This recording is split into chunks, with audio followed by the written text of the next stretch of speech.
research papers that are connected through the citations, validate the model since the whole network is interconnected. Connected nodes have a propensity to belong to the same class. To the message of or the intention of having a collective inferencing procedure is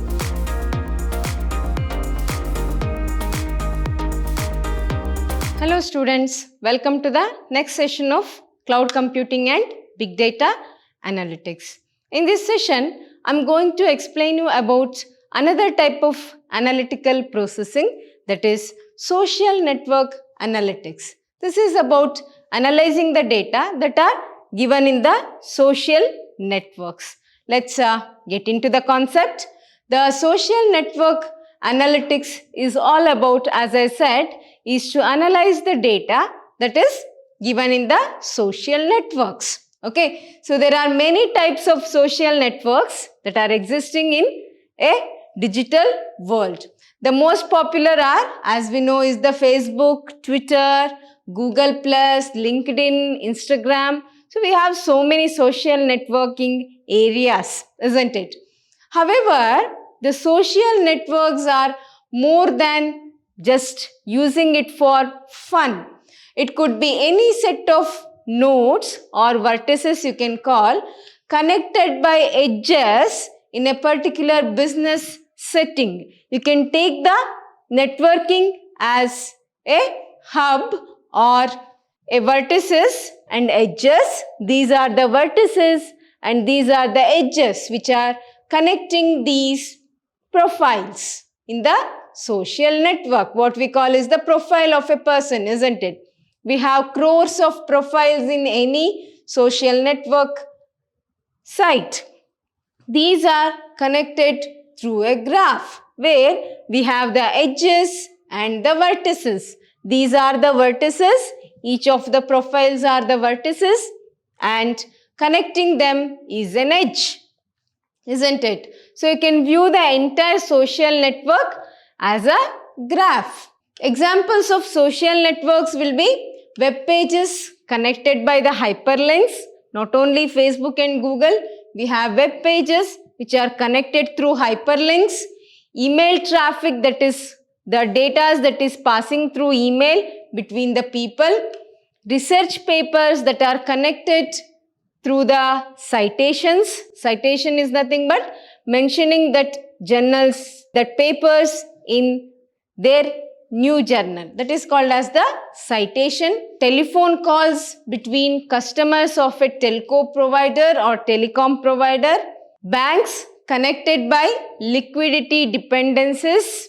Then spread of illness between patients. This is a network. Network is the connection between the people in the society is called as a network. Okay.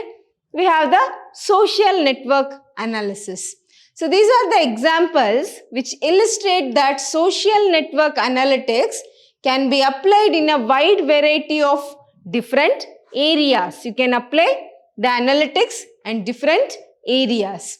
The first thing is the social network learning. What is this social network learning? In this, the goal is within network classification to compute the marginal class membership. What is the membership? How many persons are there in a network? And the probability of a particular node given the other nodes in the network. How one node is connected with other node in a network of social or social network. Okay. Various important challenges arise when learning in social networks. When you are learning something in a social network, there are various important challenges you have to answer. The first key challenge is that the data are not independent. Okay. So they are depending on each other and they have identically distributed datas. The datas will be identically distributed.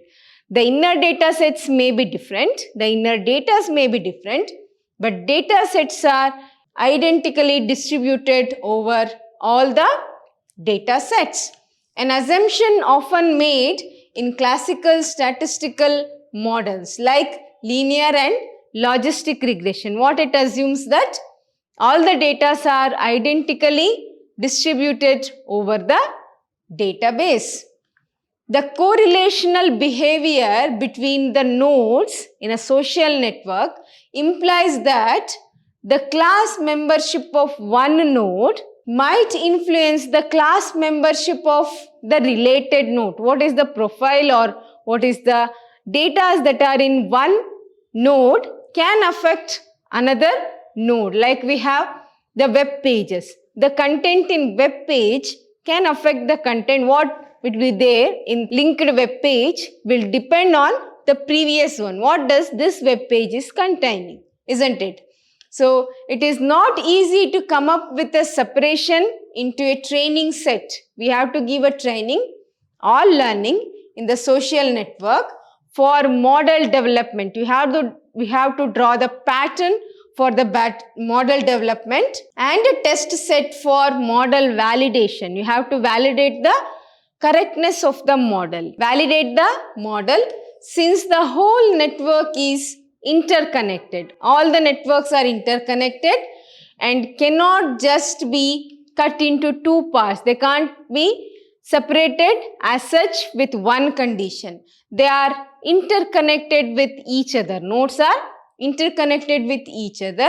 Also, there is a strong need for collective inferencing procedures. You need to have the collective inferencing procedures because inferences about nodes or knowledge about nodes can mutually influence one another. Me, if I am a node, knowing about other, or web page having the influence of another can mutually influence each other. Okay. Moreover, many networks are huge in scale. It has so many nodes and edges that are connected. Example, a call graph from a telecom provider. It may have reached so many customers.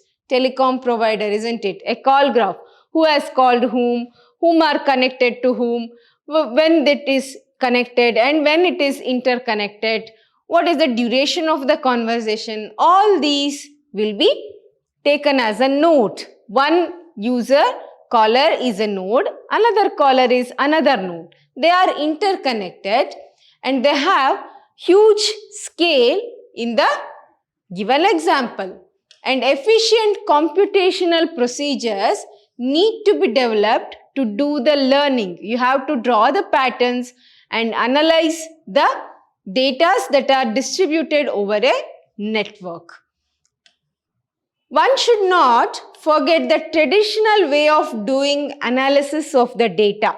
How do you do the analysis of the data is using only node-specific information related to a node will be analyzed because this can prove to be very valuable information for prediction as well. Like any patients, any bank-related details, all these can be obtained by getting the node-specific information in a graph. So how do you learn is by analyzing the individual data or individual nodes, which gives much more information about a particular node. Okay, given with these remarks, a social network learner will usually consist of three components, that is a local model, which is a model using only node-specific characteristics related to one specific node, typically estimated using a classical predictive analytic process, predicting what is the thing that can happen in the next using a node. On a particular node, we'll be using the regression models, the decision trees or the neural networks can be used to analyze a local model. Then is a network model. In this is a model that will make use of the connections in the network to do the interferencing or inferencing. A network model. So this is a model that will make use of the connections. Each node is connected through the edges, isn't it? So a network model uses those edges to do the inferencing or conclusion about a node. Then we have a collective inferencing procedure where it is to determine how the unknown nodes, there are nodes which are unknown and which are known to us. We have all the information about a node and we have nodes which we don't have any information. To the message of or the intention of having a collective inferencing procedure is to have the unknown nodes, determine the unknown nodes that are estimated together. We are going to estimate unknown nodes together by influencing each other. Different nodes are influencing with each other. In order to facilitate the computation with the nodes, one makes use of the Markov property. What is this Markov property? It states that the class of a node, the information of a node in the network depends on the class of its direct neighbors. The information and the class of or quality of a node or the class of a node depends on the class of neighboring nodes. Okay, and not of the neighbors of the neighbors. Immediate neighbors node will influence the current node. Although this assumption may seem limiting at first sight, empirical evaluation has demonstrated that it is reasonable assumption to be made to collect a data about the nodes. So what we are going to do is analyze a node. How do you analyze a node? Is by looking at the immediate neighbors of the current analytic node. Okay. In this, we have another concept known as the relational neighbor classifier. How do you classify the neighbors? Who are immediate, who are not immediate? We have to classify that. That will be under the relational neighbor classifier. Okay. So the relational neighbor classifier makes use of the homophily assumption, similar type of nodes, which states that connected nodes have a propensity to belong to the same class. They'll have neighboring nodes will have a property which makes them to belong to a single class. This idea is also referred to as guilt by association. They are guilty by their even properties, similar kind of properties or characteristics.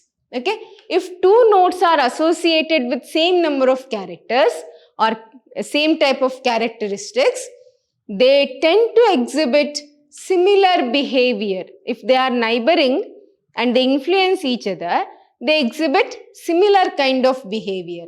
The posterior class probability of the node N to belong to a class C can be calculated using this neighborhood expression. This will calculate or this will help you to find out the neighbor of a node, whereby neighborhood N represents, so neighborhood N in this, N represents the neighborhood of node N with W is the immediate neighbor with N and N of J.